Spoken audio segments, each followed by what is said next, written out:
I'm not saying that we err on the side of let's walk on eggshells around, like let's flip the narrative. Instead of walking on eggshells around the leader's walking on eggshells around the followers. Like that's not Wow, interesting. what I'm suggesting. I'm saying know your scope of practice Yeah.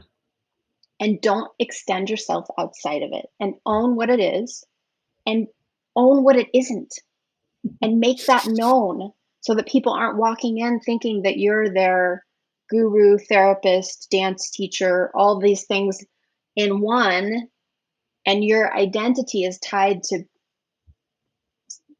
pretending to be that. Like Yeah. let's just let everybody off the hook here. Like this is what it is. Know your scope of practice and let's be realistic about what things really are. We were teaching a movement practice.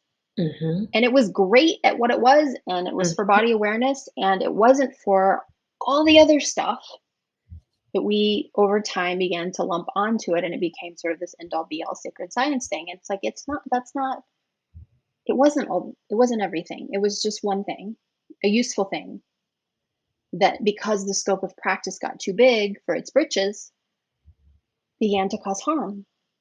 Yeah. Part of integrity is knowing what we don't know.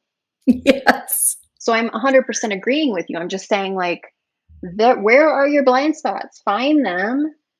And if you are responsible for people's well being and you want to hold a space of self development, you got to fill in those blind spots, or you at least have to name them and say, we won't be doing this here. And this may be activating. And I don't have in place somebody here to help you if it becomes that. So make your choice consciously. Maybe they choose to go somewhere else. And that's when again the consumer model becomes problematic because people don't want to lose. Yes. It's a mess because we've commodified everything.